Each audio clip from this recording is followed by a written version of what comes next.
Welcome back for the last two chapters, chapters 8 and 9. Again, these both have 10 questions out of each chapter. The focus will not be so much on the why, but more on the how and the risks of going global on the exam. Won't be any questions off of any of this. Even though we're not going to be delving in the exam isn't going to ask, I don't think, any direct questions on the why people go global. It's good to review this section just because I think that understanding will help you as you look at some of the other questions. Remember that there is no discussion of Porter's diamond for the exam. These are the big questions we're going to address, and these are also the big questions that you're going to be asked questions about on the exam.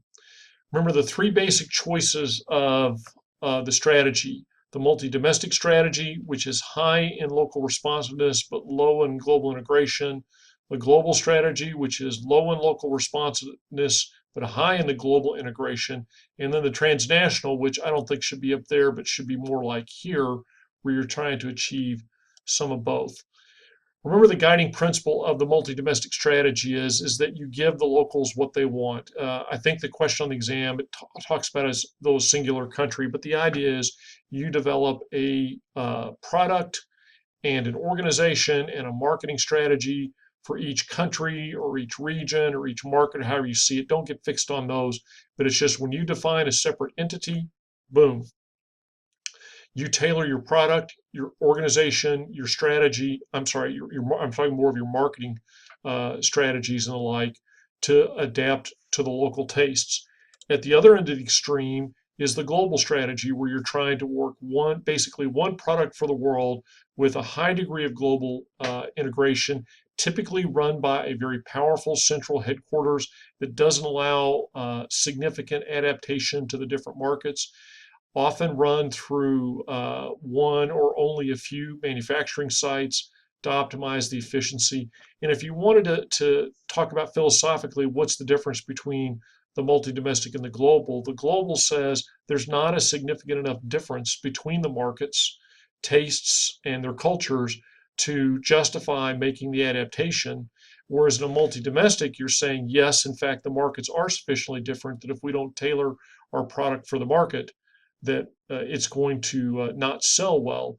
But the cost of doing the multi-domestic strategy is it is in fact more costly, because you're going to give up some economies of scale. You create lots of individual fiefdoms with bosses, so your personnel count is higher. It just tends to be more expensive. So to reconcile those is the transnational strategy. And so I call this the Goldilocks. It's not too warm, it's not too cold, it's just right. So we get just the right level of global integration and just the right level of local adaptation. And so you're left with decisions about how much authority do I delegate to the subordinate headquarters? When do I concentrate manufacturing as opposed to when do I distribute manufacturing over multiple sites? And so this is the obvious place that people want to go because you're searching for the best of both worlds. And in that, I liken it to the integrated cost leadership basic strategy, where I want my cake and eat it too. I want some differentiation, but I want some very low cost. Similar here, I want some local adaptation, but I want very low cost. And because of this, it becomes the most difficult strategy to execute for all the same reasons that the integrated approach is the most difficult. You're trying to balance two different things, but it's what's sought after. And you can see, we talked about in class several companies that are trying to manage these competing tensions. And then we get into, well, how do we do this? So now we look at the lowest level of, it says degree of ownership. In fact, that's kind of a poor term in control for down here. Exporting, this is what we do in Globus. This is when you produce the product and you simply ship it to other markets where other people sell it. And the disadvantages of exporting is that you pay transportation costs because you usually have a centrally located plant. You pay tariffs because you don't have any host nation entities that would justify it as a home product. And you also tend to lose control of the marketing. The strength of it is you keep excellent control of your intellectual property because you're doing all the manufacturing. You have all the goodies under your control. The next step out is licensing. And here you almost flip exporting on its head, where these people become responsible for everything. They make it, they market it, they distribute it in the markets that you're given to. All you're in essence doing is selling them your intellectual property. So the strengths of this are the exact weaknesses of exporting. I don't pay tariffs. I don't pay a lot of transportation costs, but I also don't keep control of my intellectual property. And so the fear is always that these folks will learn from me, and that eventually, when the licensing agreement expires, that they become my competitor, basically using my own stuff against me. Then we talked about franchising, which is a special form of licensing where often this is where you're franchising your business model. Strategic alliance, we talk more about alliances in the follow-on chapter, but this is an alliance specifically for market entry in a foreign country. Then we talk acquisition. So now we're out there with a greater degree of investment risk because I'm putting money at risk, but I also have a greater degree of control. And then the area where I have the greatest degree of control is a greenfield venture. So this is the point where I don't acquire a company uh, in that host country. Instead, I just go in and build my own.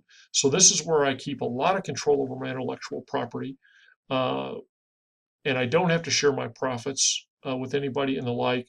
But it costs a lot of money to do that. So trade off of the pros and cons. Other risks, the liability foreignness, and this is just, I don't know what I'm getting into, and I'm going to botch it in the country because I don't understand it, whether it's for cultural reasons. I don't understand there are key geographic differences. I'm in a warm temperature climate. I diversify into a cold temperature climate. Don't understand what that's going to do to me. Different administrative procedures. So liability foreignness is just simply, I don't know, and I may goof this up because I'm the new guy in town. Political risk is a little bit more, am I disadvantaged because I'm a foreigner from the standpoint of rule of law, corruption, and instability? And then lastly, we have the economic risk for those reasons, and this is something that you're going to see on the exam. And remember, we ask in class the question of, would a strong U.S. dollar help or hurt a U.S. manufacturer that wants to export goods? Remembering the answer to that question could perhaps be important to you. And that's really everything for Chapter 8. I'll be on to Chapter 9 momentarily. Nothing like my cell phone going off to let me wrap things up. It's amazing how here on a Tuesday afternoon on a quiet day in the Diller College, my phone is still ringing off the hook. Um, Final is Chapter 9 on alliances.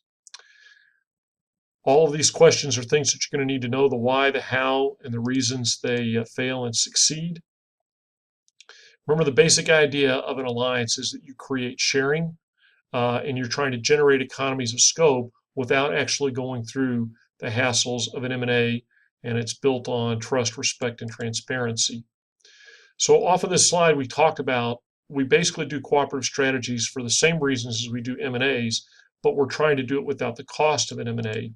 And so this is what we give up when we don't go all the way to an M&A and we instead do it with an alliance. It typically is easier to unwind if it doesn't work. We don't have to pay an acquisition premium typically. Hopefully it's friendly. There's no real negotiations, and because we're not getting glued together, we don't have to make as much work to integrate us. It's important that you can identify the different types of strategic alliances. This will be key to a couple of different questions. You have the joint venture, and the key to a joint venture is it creates a separate legal entity. Often ownership is shared 50-50, but it doesn't have to be, but typically 50-50. In an equity strategic alliance, here you're taking a financial stake in each other's company. So there's a sharing of ownership of each other. And then in a non-equity alliance, this is one where you've made a cooperative agreement, but there's no purchase of the other person's company. I would say of the three of them, the non-equity alliance is the most common. Again, you can study this chart, make sure that you understand what tends to go with the different types of alliances. This chart is probably worth about 5 questions on the exam. So make sure you understand all of these. Again, we're not focused on the business level versus corporate level, but just the idea of what is a vertical alliance, horizontal complementary alliance, how can I differentiate between the two? what is a competition response strategy, and down the line, make sure you understand what each of these are, that you can identify them, and also think about which of them is likely to be the most durable and the most profitable in the long run. In other words, what makes for good marriages, good long marriages, and what are relationships that are only good for a short period of time and sure to end in divorce.